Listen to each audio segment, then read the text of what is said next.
तो कहने का मतलब यह था कि जैन परंपरा में भगवान को खुश करने के लिए भगवान की पूजा नहीं की जाती, भगवान को मस्के लगाने के लिए भगवान की पूजा नहीं की जाती, भगवान से कुछ पाना है इसके लिए भगवान की पूजा नहीं की जाती।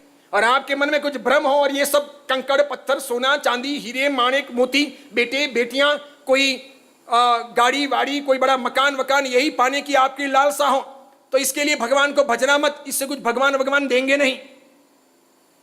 समझ रहे हो आप? आपका दिमाग चकरा गया होगा कि बाप रे बाप तो बेकार है यार, आदिनाथ रो मंदिर बनाए होन, पार्श्वनाथ रो बनाए होन, ददारी बोली बोली ये पूजा करो रोज आरती उतारो, और रियल बात है। इसलिए कहता हूं जैन परंपरा में जन्मे हो एक बार जैनिज्म को समझो, जैन परंपरा में जन्मे हो जैन धर्म के फंडामेंटल सिद्धांतों को समझो। ये बहुत बढ़िया चीज है, बहुत बढ़िया, इतने जोरदार ये लॉजिक हैं जिसकी बराबरी दुनिया में कोई कर नहीं सकता। इसलिए जैन परंपरा में राग द्वेष मुक्त आत्मा को ही भगवान कहा जाता है। जो राग से युक्त है वो भगवान नहीं, जो द्वेष से युक्त है वो भगवान नहीं। जब तक गौतम स्वामी को केवल ज्ञान नहीं हुआ तब तक वो भगवान नहीं। जंबू स्वामी के बाद की आत्माएं जब तक केवल ज्ञानी ना हो वो भगवान नहीं। मैं कितना भी अच्छा प्रवचन दे दूं मैं भगवान नहीं। कोई रजनीश हो या साईं बाबा हो वो भगवान नहीं। कोई भैरू जी हो, भूमिया जी हो, घंटाकर्ण हो या माणिभद्र हो वो भगवान नहीं। कोई ब्रह्मा हो, विष्णु हो, महेश्वर हो, शिव शंकर हो, काली हो, महाकाली हो, अंबिका हो, संतोषी माता हो, भगवान नहीं। कोई भी राम हो, कृष्ण हो, जब तक केवल ज्ञान ना हो तब तक भगवान नहीं। और भगवान होने की यह शर्त कि वहां राग नहीं और द्वेष नहीं। इसीलिए जैन परंपरा में आदिनाथ के साथ में आदिनाथ की पत्नियां पूजित नहीं होती। जैन परंपरा में पारसनाथ के साथ पारसनाथ की बहुरानी पूजित नहीं होती। महावीर के साथ महावीर की पत्नी की मूर्तियां जैन परंपरा में मान्य नहीं है। ये तो आज के जमाने में पागलपन कर लिया है कुछ पंडितों ने, कुछ विधि कारकों ने, कुछ मारा साहबों ने और बाकी आप सब ने, कि अब अंजन सलाह का प्रतिष्ठा भी बिल्कुल व्यवहारिक तरीके से संसार की बातों का पोषण करते हुए मनाई जाती है। स्टेज के प्रोग्राम पर ज्यादा ध्यान देते हैं, विधि विधान पर ध्यान नहीं देते। मंदिर में या भगवान के सामने जो विधि करनी चाहिए वो एक्चुअली बहुत महत्वपूर्ण है, ये नहीं समझते। बस सब चीजें स्टेज पर हो, स्टेज पर भगवान आए, कोई इंद्र बने, इंद्राणी बने, माँ बाप सेनापति, भगवान की बहन ने, नगर सेठ ने अच्छी अच्छी वेशभूषाएं पहने, जोरदार वीडियो वगैरह उतरे, जोर जोर से डायलॉग बोले, अपने आप को लगे जैसे कोई अल्लाउद्दीन खिलजी आ गया है। समझ रहे हो? बाकी ये सब चीजें कोई भगवान की मान्यताओं में आती नहीं, इससे कोई भगवान बनते नहीं। भगवान को इनका कोई लेना देना नहीं, भगवान का इनका कोई संबंध नहीं। भगवान तो भगवान है, वो भागवत स्वरूप ही निराला है, अद्भुत है, लाजवाब है।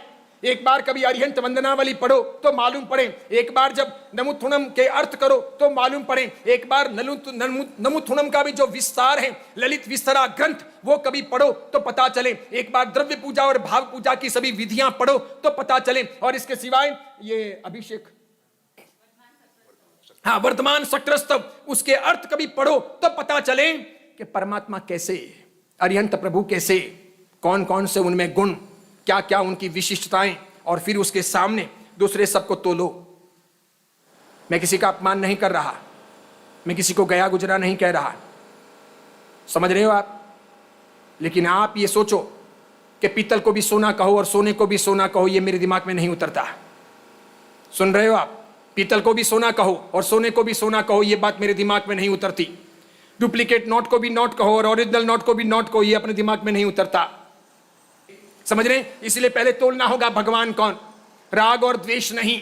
तो राग में क्या नहीं, किसी भी मंदिर में, किसी भी उपाश्रय में, किसी भी स्थान पर आपको तीर्थंकर के साथ, तीर्थंकर की मूर्ति के साथ में तीर्थंकर की पत्नी नहीं मिलेगी। महाराज साहब कितने बड़े आचार्य हो, जैसे मैंने तो शादी नहीं की समझो, कोई मेरे महाराज साहब हो, गुरु महाराज हो, ऐसे कोई महान आचार्य भगवंत उन्होंने शादी की हो, तो बहुत बड़े आचार्य भगवंत हो सेलम में आए तो उनका फोटो और साथ में उनकी पत्नी का फोटो हम पूजित करें, यूं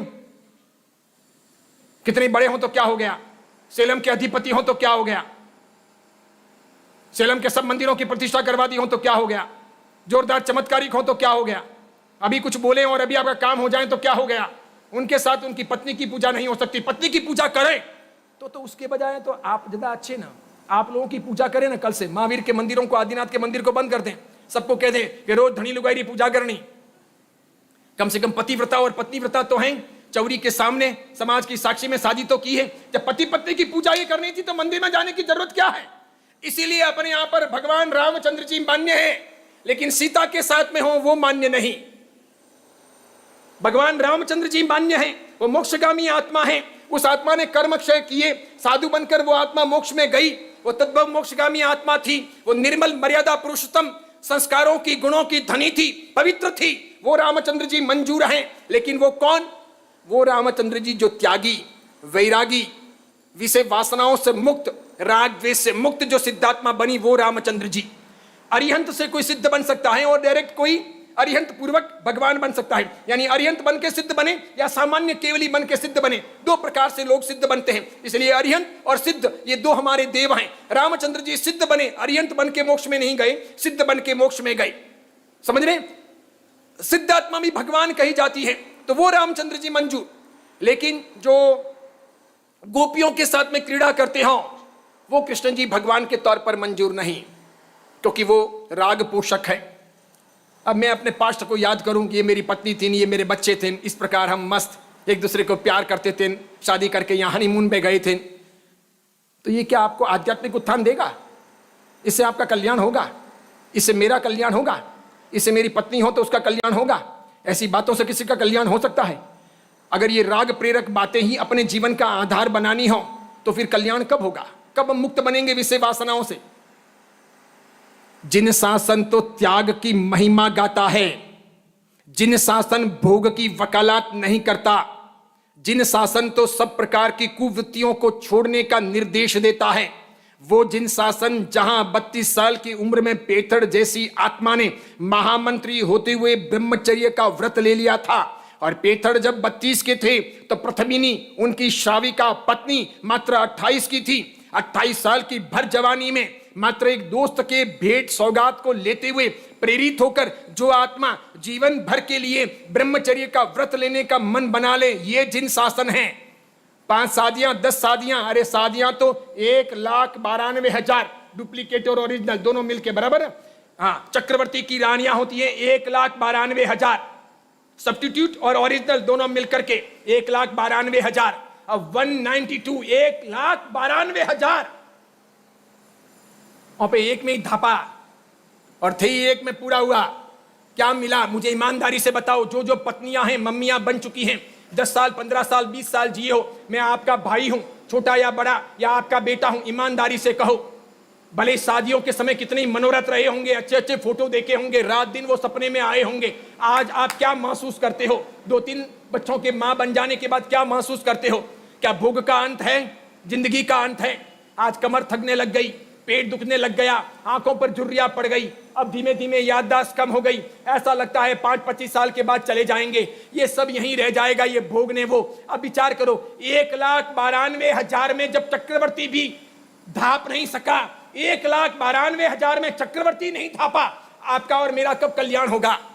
1,92,000 उसकी पत्नियां, और तो भी उसका पेट नहीं भरा। इसलिए ये फोटो वोटो देखने ऐश्वर्या राय के, करीना कपूर के, प्रीति जिंटा के छोटो, इससे कुछ होने वाला है नहीं, रोज गंदगी मन में आने वाली। समझ रहे हो? इसलिए भगवान कहते हैं दृष्टि का संयम होना चाहिए। जब कभी नजरों के सामने कोई भी ऐसी वैसी वस्तु हमारे सामने से गुजरे, सबसे पहले ये सोचा जाना चाहिए कि मेरे लिए योग्य है या नहीं है, मुझे देखना चाहिए कि नहीं देखना चाहिए। समझदार आदमी को, धर्मात्मा को, त्यागी को, ज्ञानी को, तत्वज्ञानी को वहां से नजर हटा लेनी चाहिए कि नहीं, ये मेरे लिए दुर्विचारों का, दुर्भावनाओं का, दुराचार का पोषक तत्व बनेगा। इसलिए वैसे गीत ना सुनूं, वैसे दृश्य ना देखूं, वैसे लोगों के पास में ना बैठूं, वैसी बातें ना करूं, श्री कथा ना करूं। त्याग की महिमा है, भोग की महिमा नहीं। शिव शंकर जी हों और पार्वती हों, ये जिन शासन में मान्य नहीं। पार्वती अगर सद्गामी आत्मा है, पार्वती अगर भवी जीव है, पार्वती किसी भी आधार पर आगे जाकर के मुक्त बने तो वो पार्वती सिद्धात्मा बनेगी। चलो उस बात को स्वीकार कर सकते हैं। शिव शंकर जी हों या अन्य कोई भी हों, अगर वे आत्माएं आगे जाकर के सत्वशाली आत्माएं बने, वे साधनाएं करें और पार उतरे, तो वे भी नमो सिद्धानम के तौर पर अपने यहाँ पर मान्य है, अपना विरोध नहीं। लेकिन भोग मान्य नहीं, उसी प्रकार औजार मान्य नहीं। इसीलिए अपने यहाँ पर घंटाकर्ण के पास में तीर है तो घंटाकर्ण भगवान नहीं, भैरू जी के पास में डमरू है और क्या कहते हैं, त्रिशूल है, तो वो भैरू जी भगवान के तौर पर मान्य नहीं। पद्मावती हो, अंबिका हो, कोई शेर पर बैठी हो, कोई नाग पर बैठी हो, कुछ भी हो, तो वो अपने यहाँ पर भगवान के तौर पर मान्य नहीं। प्रभु व प्रभु, राग द्वेष से मुक्त, क्रोध नहीं, मान नहीं, माया नहीं, कपट नहीं, राग नहीं, द्वेष नहीं, ईर्ष्या नहीं, जलन नहीं, पक्षपात नहीं, भेदभाव नहीं, हास्य यानी मजाक नहीं, किसी प्रकार की ऊंच नीच नहीं, और इसके सिवाय कोई कमी बेशी नहीं, किसी प्रकार का कोई भी आवश्यकता नहीं, अपेक्षा नहीं, लालसा नहीं, इच्छा नहीं, तृष्णा नहीं, मिथ्यात्व भी नहीं, और अज्ञान का अंश भी नहीं। 12 गुणों से युक्त कहे जाते हैं अरिहंत। वो तो मात्र समझाने के लिए हैं, बाकी सर्व गुणों से संपन्न होते हैं अरिहंत, और सर्व दोषों से रहित होते हैं अरिहंत। ऐसे अरिहंत की पूजा अरिहंत बना सकती है, और अरिहंत ना बना सके तो ऐसे अरिहंत की पूजा से हम सिद्ध बन सकते हैं। ऐसे अरिहंत की पूजा से ही, द्रव्य पूजा और भाव पूजा से हमारा आध्यात्मिक विकास हो सकता है। अब जो खुद खोटा हो वो आपको सही बनाएगा कैसे? जिसमें लक्षण न हो वो आपको लक्षण देगा कैसे? जिसमें ज्ञान ना हो वो आपको ज्ञान कैसे देगा? इसलिए जैन परंपरा में सब चीजों की महिमा है, उसे समझना, जैन तत्व ज्ञान को समझना, जैन बेसिक नॉलेज को समझना। सबसे पहले फंडामेंटल नॉलेज इकट्ठा करो, वो सीखो, वो पढ़ो, वो समझो, उस प्रकार के साधु लाओ, उस प्रकार उनके पास बैठो, समझते जाओ, सीखते जाओ। इससे आपका जीवन परिपुष्ट बनेगा। आपको ही अपनी आत्मा को तिराना है।